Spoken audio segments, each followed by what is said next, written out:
कि सब्जेक्ट के आगे क्या होती है, या तो हेल्पिंग वर्ब होगी या फिर मान लिया जाए कोई भी क्वेश्चन वर्ड होगा। अगर आप एक बात और ध्यान दीजिए, अगर हेल्पिंग वर्ब आगे है तब तो ये क्वेश्चन वर्ड है, मतलब इंट्रोगेटिव सेंटेंस है। लेकिन अगर मान लिया जाए इस इंट्रोगेटिव सेंटेंस के आगे भी कोई एक और सेंटेंस जुड़ जाता है तो क्या ये इंट्रोगेटिव रहेगा? कहने का मतलब है कि अगर मान लिया जाए इंट्रोगेटिव सेंटेंस में आगे हेल्पिंग वर्ब लिखी हुई है, हेल्पिंग वर्ब सब्जेक्ट के आगे लगी हुई है, तो इसका मतलब है कि ये इंट्रोगेटिव है। लेकिन अगर हम यहाँ पे एक चीज और क्लियर करें, इंट्रोगेटिव के आगे भी एक सेंटेंस लिखा जाए तो क्या ये इंट्रोगेटिव रहेगा? फिर ये इंट्रोगेटिव नहीं रहेगा। क्यों? क्योंकि इसके आगे क्या आ गया, एक सेंटेंस आ गया जिसमें सब्जेक्ट भी है, हेल्पिंग वर्ब भी है और जो भी ऑब्जेक्ट भी है, एक सेंटेंस है। अगर हेल्पिंग वर्ब के आगे अगर सेंटेंस आ जाता है तो इसका मतलब ये होता है कि ये अब इंट्रोगेटिव सेंटेंस नहीं रहा। इंट्रोगेटिव जब तक इंट्रोगेटिव है जब तक उसके आगे हेल्पिंग वर्ब है, क्वेश्चन वर्ड है। और यहाँ पे जैसे ही क्वेश्चन वर्ड हट जाता है, हेल्पिंग वर्ब आगे से हटकर अपनी जगह पहुंच जाती है। हेल्पिंग वर्ब की जगह कहां पर है? सब्जेक्ट के बाद। तो आपको कुछ समझ में आ रहा होगा कि अगर मान लिया जाए सब्जेक्ट के तुरंत बाद हेल्पिंग वर्ब आ जाती है तो वह इंट्रोगेटिव नहीं रहता। अब यहाँ पर हम सेंटेंस को देखेंगे तो यहाँ पे दो सेंटेंस हैं, एक यहाँ पे रिपोर्टिंग वर्ब है, रिपोर्टिंग स्पीच है। अब कहीं ना कहीं आप यहाँ पे जो रिपोर्टिंग स्पीच में देखेंगे तो आगे क्या लिखा होगा? हेल्पिंग वर्ब है, हेल्पिंग वर्ब है। अगर हम यहाँ से कॉमा लगाकर हटा करके इन दोनों को जोड़ेंगे तो कहीं ना कहीं अब ये होगा कि जो हेल्पिंग वर्ब आगे रहनी थी, अब हेल्पिंग वर्ब आगे ना हो करके सब्जेक्ट आगे हो गया, सब्जेक्ट आगे हो गया तो मतलब ये क्वेश्चन खत्म हो जाएगा। अब आगे देखते हैं, इसको सॉल्व करते हैं और देखते हैं कैसे इसको सॉल्व किया जाता है। आपको पता होगा कि जो क्वेश्चन होता है वो हमेशा पूछा जाता है। क्या किया जाता है? पूछा जाता है। और पूछे जाने को क्या बोलते हैं हम? आस्क।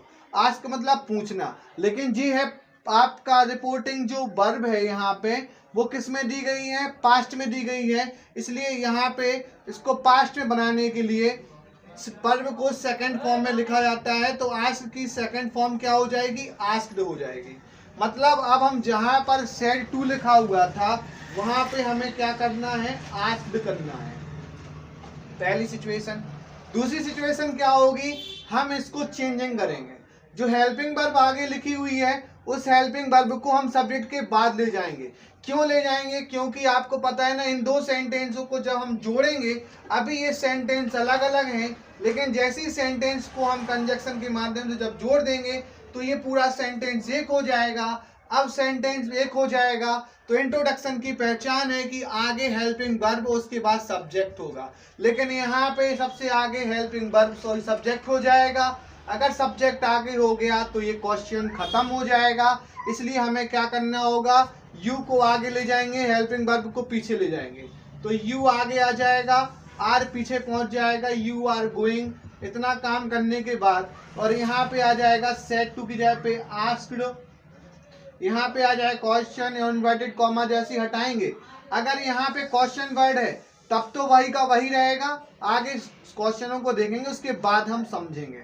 यहाँ पे कॉमा एंड कॉमा हटाओगे अभी तो यहाँ पे क्या लग जाएगा? इफ लग जाएगा। ठीक है। अब आपको पता है ना कि अगर सेंटेंस में यहाँ पे हम आस्क्ड लिख दें ताकि और चीजें क्लियर हो जाए। आस्क्ड लिख दिया और यहाँ पे यू को आगे ले गए, आर को पीछे ले गए, तो यहाँ पे क्या हो जाएगा? यू आर हो जाएगा। अभी आर यू था, अब क्या हो जाएगा? यू आर हो गया, यू आर गोइंग। अब यहाँ पे हम सेंटेंसों को देखें तो हमें चेंजिंग भी करना है। चेंजिंग करने का तरीका हम आपको पहले बता चुके थे। यहाँ पे एक लिख देना है, यहाँ पे आपको दो लिख देना है और यू की जगह पे दो लिखना है और बस। इसमें और कोई तो वर्ड है, इसमें सब्जेक्ट है नहीं। अब इसको हम चेंज करेंगे, दो को दो से चेंज करेंगे, यू को जब हम हिम से चेंज करेंगे तो क्या आ जाएगा? ही आ जाएगा। तो I asked him if he और जो प्रेजेंट में है इसको पास्ट में बदल देंगे। ये हम आपको पहली वीडियो में बता चुके हैं कि चेंजिंग कैसे करना है। आर की जगह पे यहाँ पे आ जाएगा वॉज और यहाँ पे आ जाएगा गोइंग। ये सेंटेंस हमारा क्लियर हो गया। ऐसे ही नेक्स्ट वाला भी करते हैं। हम पहले क्या करेंगे, विल को यू की जगह पर और यू को विल की जगह पे लिख लेंगे, तो ये हो जाएगा यू विल।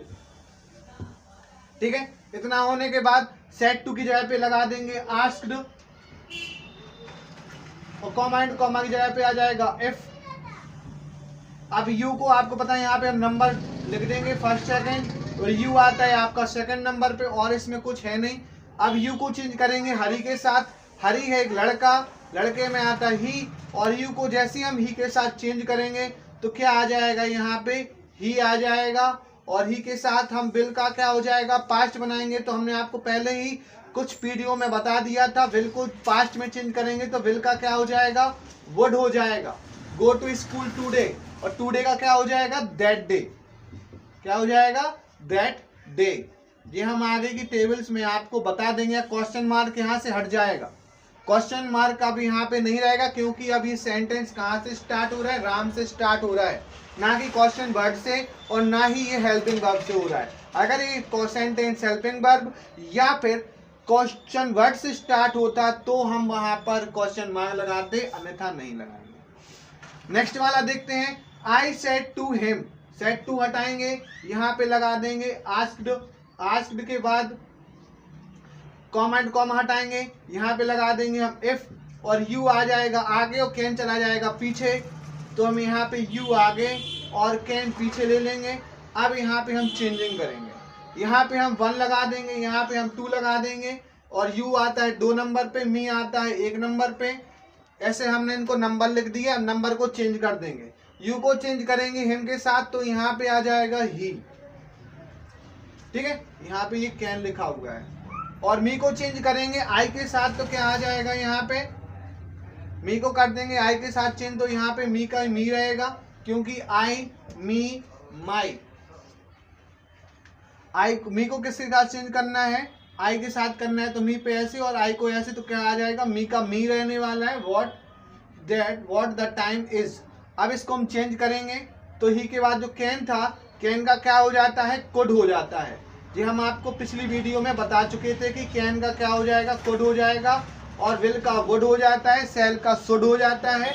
और यहाँ पे देखो इज लिखा हुआ है। हमने आपको बताया था कि अगर रिपोर्टिंग वर्ब अगर मान लिया जाए पास्ट में है, तो रिपोर्टिंग स्पीच भी पास्ट में होगी। तो यहाँ इज की जगह पे क्या आ जाएगा, वॉज आ जाएगा, क्वेश्चन मार्क हट करके डॉट लग जाएगा, फुल स्टॉप लग जाएगा।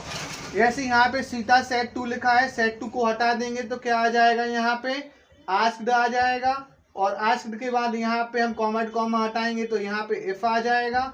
इफ आने के बाद डू पहुंचेगा पीछे, यू आ जाएगा आगे। ठीक है, तो यहाँ पे यू और डू आ जाएगा।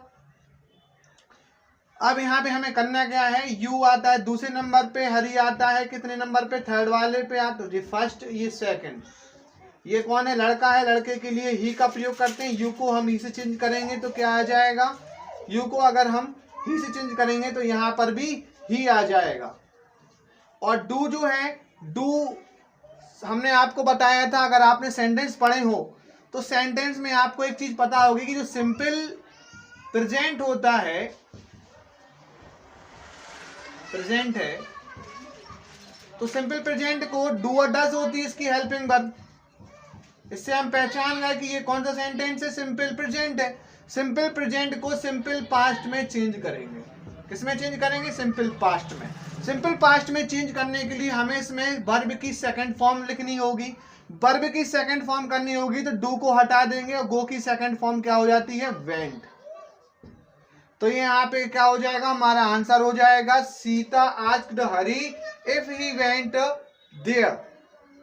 ये हमारे सेंटेंस डायरेक्ट से इनडायरेक्ट में चेंज हो गए। आज के लिए इतना ही। आगे की वीडियो में हम देखेंगे कि किस प्रकार से अगर क्वेश्चन वर्ड आता है तो उसको कैसे जोड़ेंगे। आज हमने केवल हेल्पिंग वर्ब वाले देखे हैं, कल हम क्वेश्चन वर्ड वाले देखेंगे। ठीक है।